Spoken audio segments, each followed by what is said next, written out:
Hello दोस्तों, welcome back to my channel Law Supreme. साथियों, वसीयतनामा का नाम आपने सुना होगा। वसीयत यानी विल।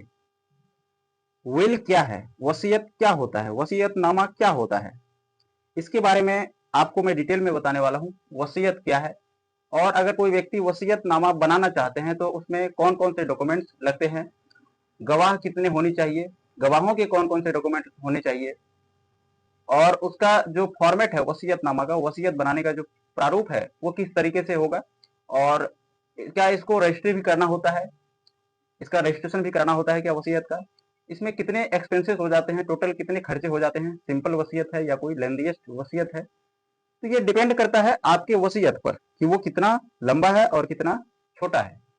आमतौर पर ग्रामीण स्तर पर या अर्बन एरिया में भी देखा जाता है कि जब कोई व्यक्ति बुजुर्ग हो जाते हैं, बूढ़ा हो जाते हैं, उनको लगता है कि अब कभी भी मैं स्वर्ग सिधार जा सकता हूं, तो वो क्या करते हैं, अपने अगला जनरेशन जो होता है उनका नेक्स्ट जनरेशन, वो उनके बीच बंटवारा नहीं करते हैं। बंटवारा करने से अच्छा है कि वो विल के रूप में वसीयत बना लेते हैं और उसी में सभी पक्षों के, सभी पक्षकारों के नाम मेंशन कर देते हैं कि किसको कितना हिस्सा मिलेगा, ताकि जो डिस्प्यूट है फ्यूचर में आने वाले समय में जो डिस्प्यूट होगा वो नहीं होगा।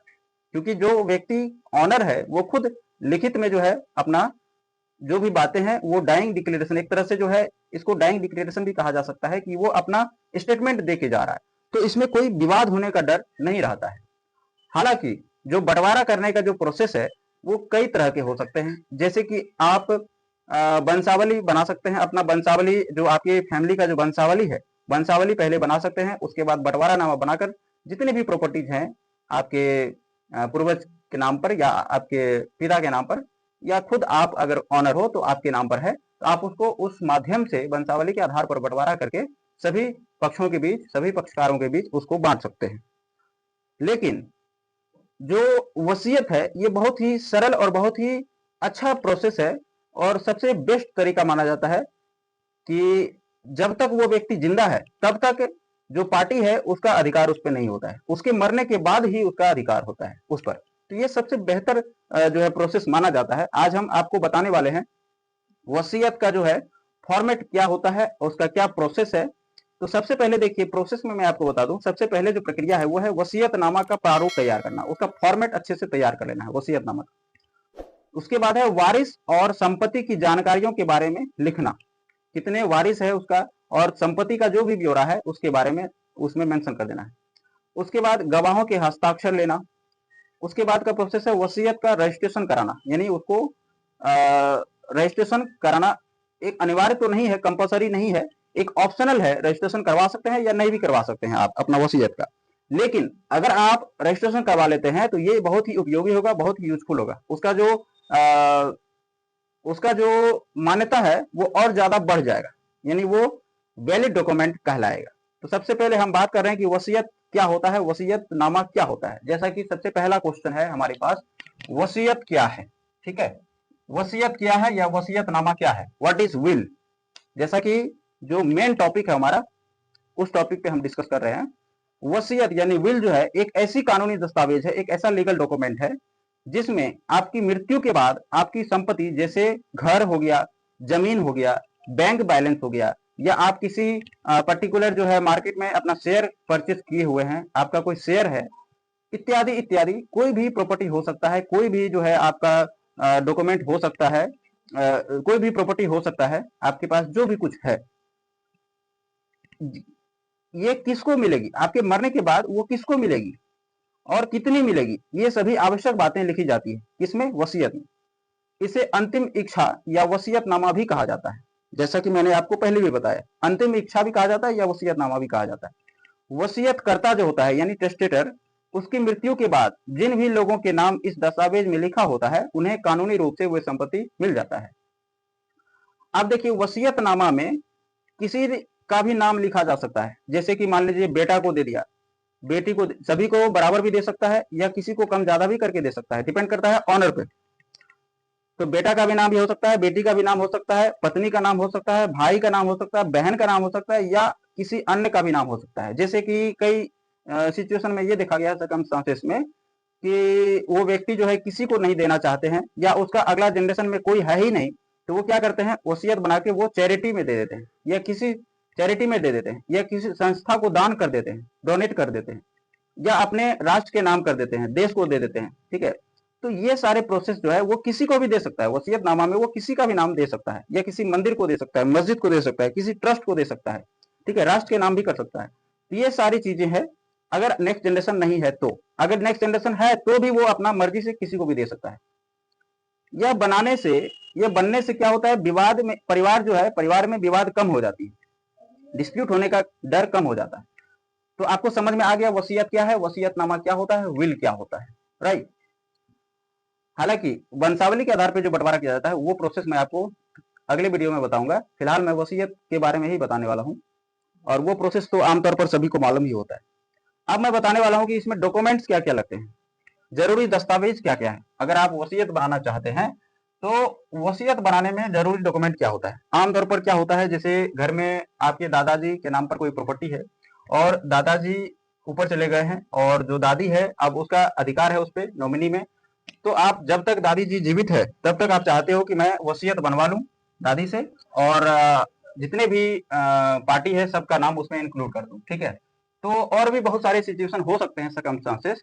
तो उसमें डॉक्यूमेंट क्या सब लगते हैं, देखिए सबसे पहला डॉक्यूमेंट लगेगा, जो वसीयत बना रहा है यानी टेस्टेटर जो है उसका आईडी प्रूफ देना होगा। आईडी प्रूफ में क्या होगा, आधार कार्ड दे सकते हैं, पैन कार्ड दे सकते हैं, पासपोर्ट दे सकते हैं, वोटर आईडी कार्ड दे सकते हैं। ये आपको आईडी प्रूफ जो आप दीजिएगा, तो ये आईडी प्रूफ क्या बताता है, ये सारे डॉक्यूमेंट्स प्रूफ करती है कि आप अपनी इच्छा से वसीयतनामा बना रहे हैं तथा मानसिक रूप से स्वस्थ हैं। ये आईडी प्रूफ इसीलिए दिया जाता है, ये प्रूफ करता है कि आप अपनी इच्छा से बना रहे हैं वसीयतनामा, और आप मानसिक और शारीरिक रूप से स्वस्थ हैं। दूसरी बात जो सेकंड चीजें हैं वो है आपके संपत्ति के कागजात, यानी प्रॉपर्टी के सारे डॉक्यूमेंट्स आपको देने होंगे। क्या क्या, जैसे मान लीजिए रजिस्ट्री है, सेल डीड है, या कोई बैंक पासबुक है बैंक बैलेंस के लिए, या अदर्स जो भी कुछ है, जैसे आपने शेयर खरीदे है शेयर मार्केट में, जो भी कुछ है वो सारे प्रॉपर्टी के डॉक्यूमेंट्स आपको देने होंगे। ये प्रॉपर्टी के डॉक्यूमेंट्स क्या बताता है, ये डॉक्यूमेंट्स बताते हैं कि आपके पास क्या है, मतलब कितने सारे प्रॉपर्टी है, क्या क्या है, और कितनी संपत्ति है, ताकि वसीयत में इसे सही तरीके से बांटा जा सके। ये सारे दस्तावेज, ये सारी चीजें बताता है। उसके बाद जो है गवाहों की पहचान। देखिए ये जो पॉइंट है गवाहों की पहचान, ये भी इंपॉर्टेंट है। अब गवाह कौन बन सकता है, कितने गवाह हो सकता है, इसको समझिए। गवाह कौन हो सकता है, जो 18 साल प्लस हो, यानी मेजर हो, वो मानसिक और शारीरिक रूप से स्वस्थ हो, मतलब वो पागल नहीं हो, किसी प्रकार से वो पीड़ित नहीं हो। और इसके अलावा जो वसीयत में जो पक्षकार है, जो भी पार्टी है या वसीयत जो बना रहा है, उसके ब्लड रिलेशन में नहीं आना चाहिए, यानी वो खून का रिश्ता उसके साथ नहीं हो, वही व्यक्ति गवाह बन सकता है। और कम से कम जो है 2 गवाहों के हस्ताक्षर जरूरी होता है।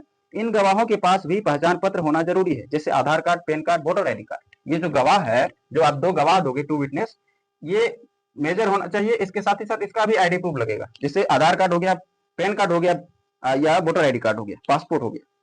अब मैं बात कर रहा हूँ वसीयतनामा बनाने का जो प्रारूप है, यानी फॉर्मेट है, उस पर बात करने वाला हूँ। फॉर्मेट क्या होगा, किस तरह से बनाया जाता है। वसीयतनामा बनाने का जो प्रारूप है, सबसे पहले क्या है, वसीयतकर्ता का नाम लिखा जाता है। जो टेस्टेटर है, वसीयत करता है, उसका नाम मेंशन करना है, उसका उम्र मेंशन करना है, उसका पूरा पता मेंशन करना है, और यह लिखा जाता है कि वह मानसिक रूप से स्वस्थ है, यानी अपने पूरे होशो हवास में वो ये वसीयतनामा बना रहा है, और अपनी मर्जी से वो वसीयत बना रहे हैं। इसको क्लियर और स्पष्ट लिखें, ताकि फ्यूचर में मिसअंडरस्टैंडिंग ना हो। मान लीजिए आप अगर उलट पुलट करके उलझा हुआ लिख रहे हैं वसीयत, तो क्या होगा, इसमें भविष्य में हो सकता है कोई गलतफहमी हो जाए। तो ऐसा स्पष्ट लिखें ताकि भविष्य में भी इसको समझ में आ सके। दूसरा पॉइंट जो है फॉर्मेट का, यानी प्रारूप का, वो है वारिस और संपत्ति की जानकारी के बारे में अच्छे से लिखना है। जैसे मान लीजिए वारिस के बारे में, इसमें आपको उन लोगों के नाम और पते लिखने होंगे जिन्हें आप अपनी संपत्ति देना चाहते हैं, जिसके बीच में आप बांटना चाहते हैं अपनी प्रॉपर्टी को, वो वारिस के रूप में उसका नाम यहाँ पे दर्ज करेंगे। उसके बाद संपत्ति का विवरण आपको देना है, जैसे कि आपकी संपत्ति में क्या क्या शामिल है, जैसे मान लीजिए घर है, जमीन है, बैंक खाते हैं, शेयर है, आदि सारी जानकारी इसमें भरी जानी चाहिए। ठीक है, उसके बाद आपके प्रत्येक वारिस को कितनी व क्या क्या देना चाहते हैं, स्पष्ट रूप से लिखना है। आप अपने वारिस को क्या देना चाहते हैं और कितनी देना चाहते हैं, वो सारा कुछ स्पष्ट, या वारिस को नहीं देना चाहते हैं, देश को देना चाहते हैं, या किसी ट्रस्ट को देना चाहते हैं, संस्था को देना चाहते हैं, वो चीजें आपको इसमें स्पष्ट रूप से लिखना है। उसके बाद क्या प्रोसेस है, उसके बाद है आप इसको रजिस्ट्रेशन करवा सकते हैं, यानी ये जो विल है इसको आप रजिस्टर करवा सकते हैं, रजिस्ट्रेशन करा सकते हैं। ये ऑप्शनल है लेकिन यूजफुल है, यानी ये आप करवा भी सकते हैं और नहीं भी करवा सकते हैं रजिस्ट्रेशन। लेकिन अगर रजिस्ट्रेशन करवा लेते हैं तो ये ज्यादा उपयोगी हो जाएगा, इसका वैलिडिटी जो है, वैधता जो है, वैधानिक वैधता, ये मान्य हो जाएगा, बहुत ज्यादा बढ़ जाएगा अगर आप इसको रजिस्ट्रेशन करवा लेते हैं।